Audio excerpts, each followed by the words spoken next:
Sick. Yo! Can't believe this is happening. Yeah! Welcome back to Staff Inspection. Now, if you've been following along with the channels, you may know me as a two-wheel guy here at Hoonigan. So you may have seen some of my previous staff inspections on my Dyna, or me randomly doing unsolicited burnouts in episodes of DT. So while I still love my two-wheel death machines, it's about time for me to grow up and get something with four wheels. So one of the requirements of my new safety box here is that it's gonna need to be able to haul a bike, because I'm not sure if you know this, but old Harleys like to break down quite a bit. And AAA only allows you so many free towing miles. So another requirement was that it's gonna need to be something American, something classic, simple to work on, clean lines, and most importantly, smog exempt, because big horsepower doesn't exactly fare well with emission standards. I've been searching for everything from vans to El Caminos, and finally, we settled on this.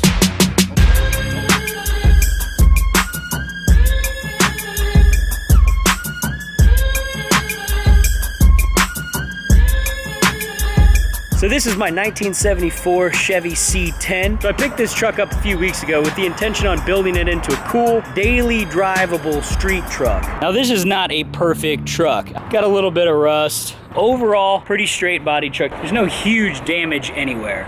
The interior as well is also pretty good still. Powered by an old Chevy 350, backed with a turbo 350 transmission, and it gets about 7 miles to the gallon. Which, if you're trying to drive something daily, isn't exactly the route you want to be going, because here in California right now, gas is about $4 a gallon. I got 60 miles a day to work and back. That's not gonna cut it if we're gonna be driving this thing on the regular. So the end goals for this truck are very simple. It's gotta be reliable, it's gotta be slammed, and it's gotta have 500 horsepower. On this episode, we're gonna start right from the top. We're gonna focus on making this truck reliable as it sits now. And the way we're gonna do that is with a Holley Sniper EFI kit. It completely replaces every single piece of the fuel system. So anything that gasoline is touching is gonna be changed out. 4150 style throttle body sits right in the same position that your old carburetor did.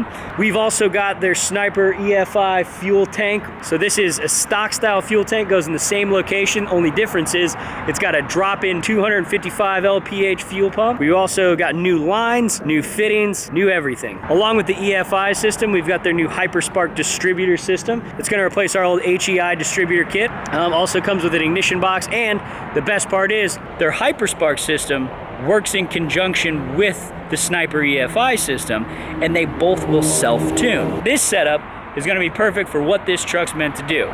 We want this bad boy to run properly. We want it to run efficiently. It's an old Chevy 350, so they're pretty damn simple and they're pretty reliable if you just maintain them.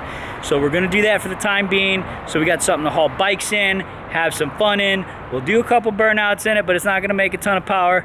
Not a big deal. Right now we're going for reliability and drivability. After that, we're gonna destroy the whole thing by putting a gigantic motor in it with a badass transmission, and we're gonna break everything.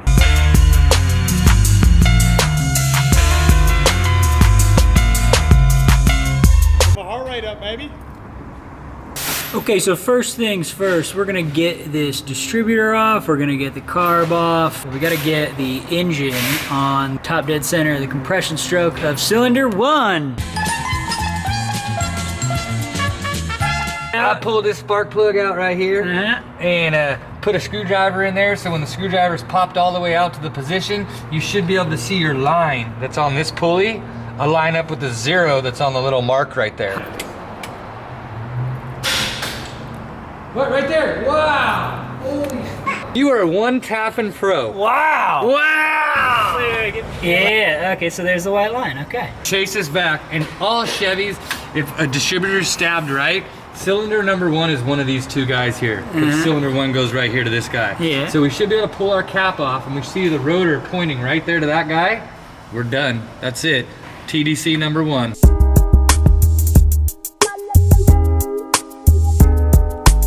All right, so you can see here we got the old HEI distributor out, and you got the new one next to it. All right, now we're gonna slap in the new HyperSpark deal. So before we do, I'm gonna get that gasket area cleaned up back there because this jabroni that sold it to me painted the intake manifold and didn't cover up any of the mating surfaces. So we gotta clean all that stuff up to make sure that we don't get any leaks.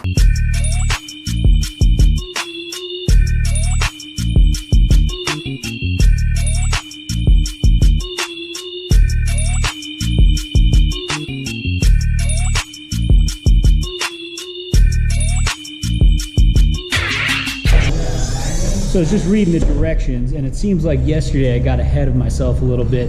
Holley specifically states that you want to first start the sniper system up with an old school style distributor. So we got to take this back off really quick, put the old one in, and then get everything set up and started and initially programmed with the old school one in first, that way to make it a little easier.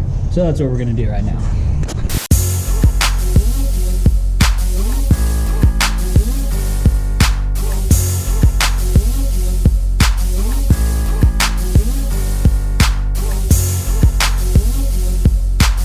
Just got the old tank out, and we've got the Holley sniper tank next to it. You can see there is a stark difference in the two. We're gonna get this thing finished up. We still gotta put the pump on, filler neck adapter, run some lines, get the tank straps all on, and then we can get this thing up.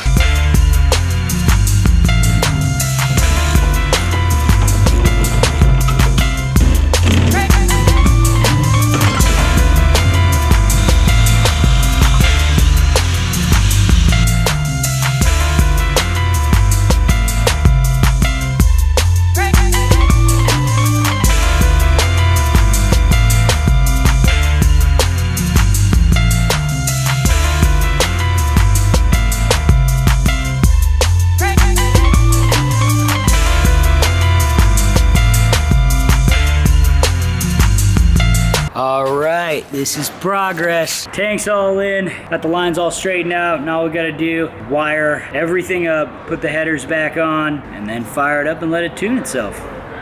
Let's keep it moving.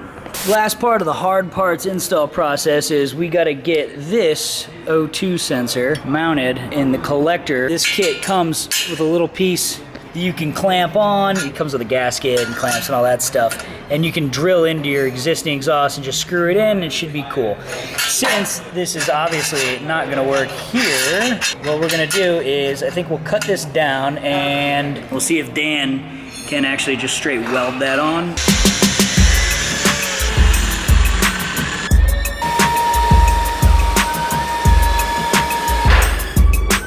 Thanks, Dan. Put this shit on the truck.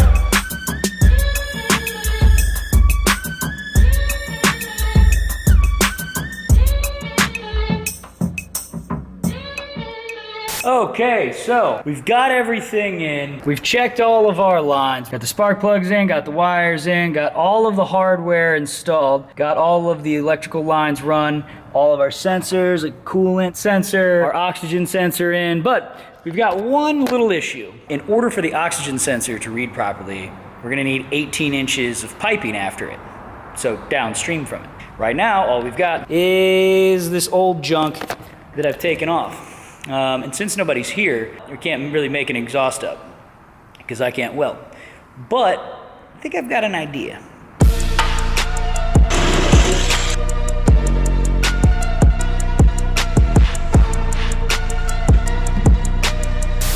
Keep you up to speed. We had to do a little makeshift exhaust, which is really crappy. Looks legit. Yeah, it's whatever.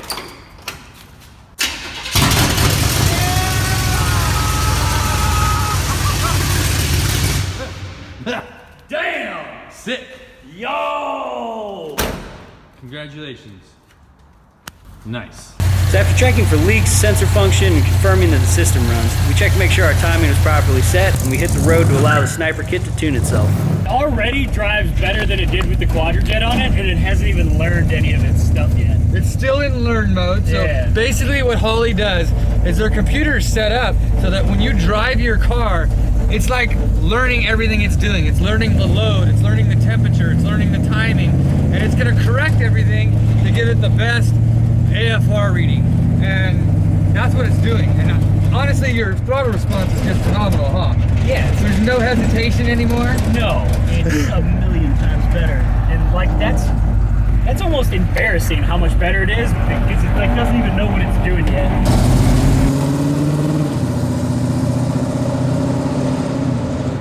Just passed about 100 miles on the initial driving, tuning, break-in period, if you will. So far, I'm completely sold on this. Zero issues with it, zero hesitation starting. Idles perfectly, extra crisp throttle response.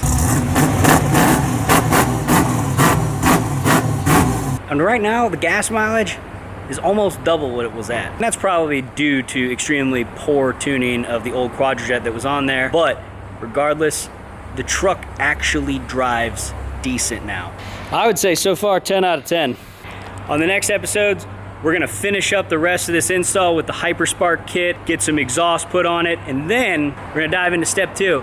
Getting this boy slammed. We got an entire kit from Beltec coming. We're gonna ditch that crusty old 10-bolt, swap it out for a Curry 9-inch with Detroit True Track. We also got some big old Johnnies from Detroit Steel Wheel Company, wrapped in Michelin PS4s. So, till next time.